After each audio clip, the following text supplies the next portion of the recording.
Good evening everybody and welcome back to a brand new video. I have been making a lot of builds recently that have been floating, so we've done like floating houses, floating cottages, we've done like tree houses, that kind of thing, where I've kind of basically touched upon how to make things float, but I think we would be better off having an entire video that is just dedicated to how exactly to do that and different ways that you can do that in the game, just as a little tutorial. So let's crack on and I'll show you exactly how to do this in your own Sims game at home.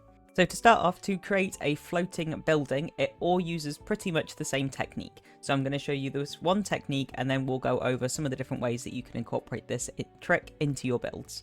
So the idea is that basically this floating building you're making is always going to be on the first floor. It will never be on the ground floor, which kind of makes sense because it is floating, it wouldn't be on the ground. So the first thing you're going to want to do is just place a 1x1 square on the ground floor. You can then go up to your next floor. I would recommend toggling G for this so that you have the grid on, just it makes it a little bit easier to build. You can then go ahead, build another 1x1 square on top of that one, and we can delete the ground floor building. We then have our tiny floating building. You can then make it bigger or smaller using the arrows here, and then we have our floating building. You can also toggle it up and down using the two arrows in the middle of this block here, and this can make it as high or as low as you would like. Obviously you can play around with this depending on what kind of thing you're making, but we can make it really tall if we would like to.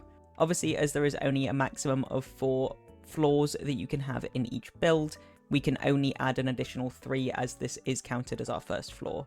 But you can then make, say, a really tall tower block just by adding these bits in here, and then obviously making the walls like taller, I guess, if you want to. But from using this technique, we can then go ahead and do loads of different kinds of builds. Something to bear in mind though with this technique is that once you have your floating building, it is quite difficult to be able to move it around, so I would recommend really getting the basis for your house first with just the walls and the flooring before going ahead and decorating, and then deciding later you want to move it. This is primarily because the only way that we can move a floating building is using these arrows. So if you start making the building a really unique shape, or having like bay windows or something like that, then it's going to be difficult for you later to be able to move it around. So get it placed on the lot exactly where you want it before you decorate.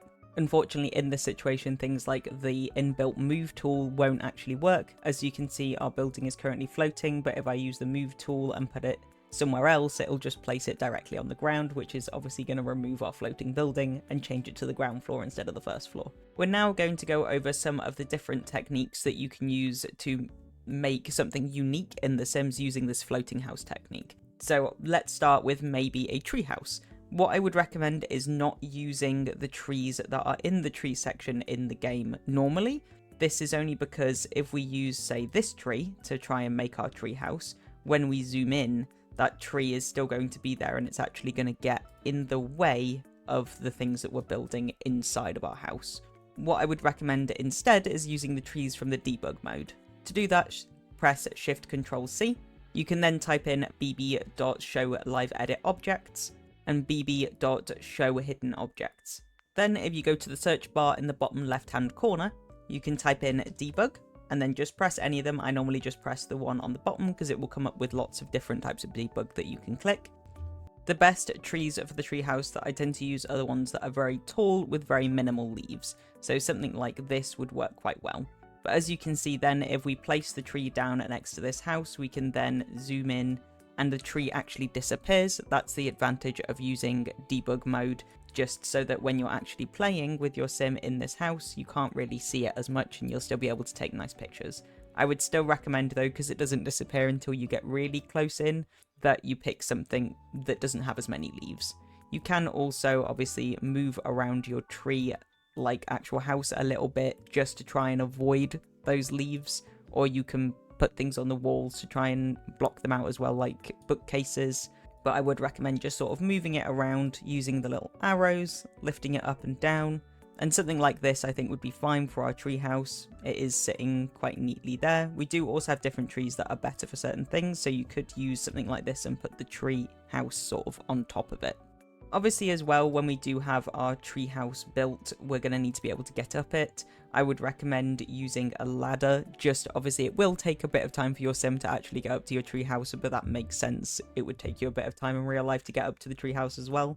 What I did in one of my more recent videos is we actually made our treehouse come out like this, and then we just made a little platform that went all the way across, and for that I'm just going to use this one to our tree, get rid of the outside walls, and then we can just add in a ladder directly over the top of that. We can then move our tree just over the top, and you can only briefly see where the ladder is, but your sim's still able to go up it, and when the sim actually goes up it, it kind of looks like they're actually climbing the tree, which I think is really cool. You can also hide it with other things, so if you want rocks or something coming up the side, or ivy, you could do it that way and then hide the ladder in there. It's always better to have it like slightly hidden, just so that it doesn't look very strange when you're taking pictures and you're looking at it from the outside perspective. But that's how we go ahead and make a treehouse.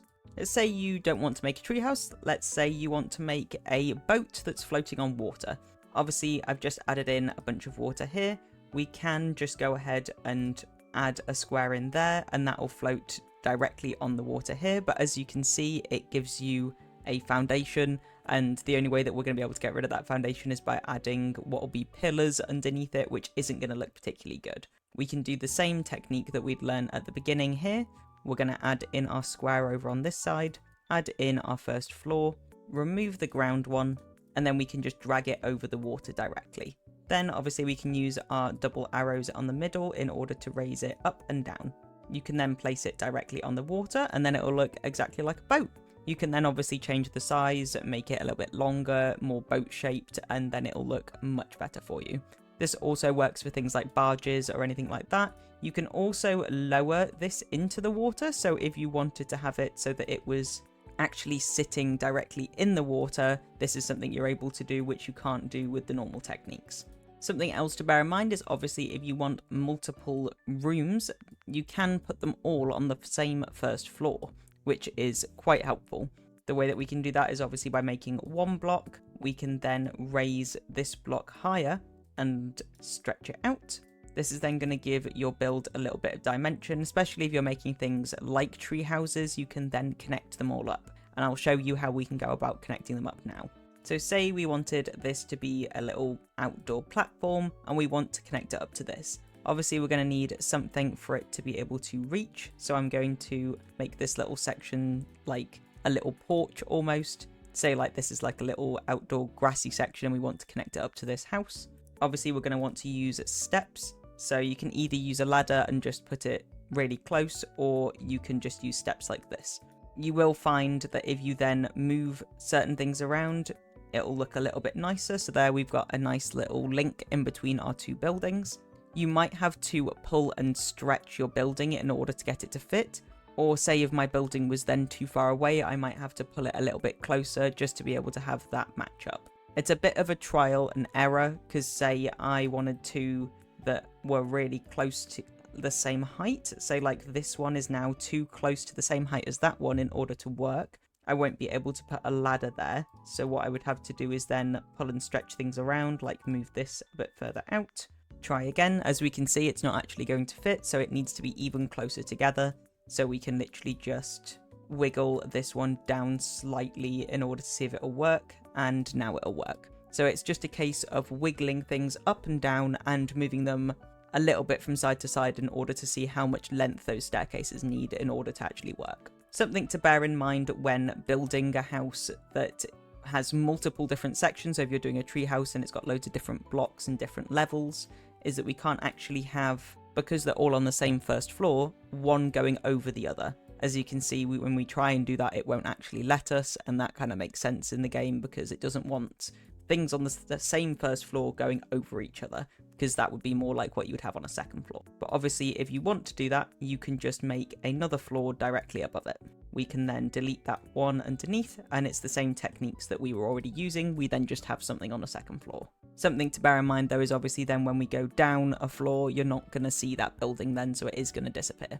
But there is my very basic tutorial on how to make floating buildings in The Sims 4. If you have any questions, please do let me know in the comments below, as I would be happy to answer them.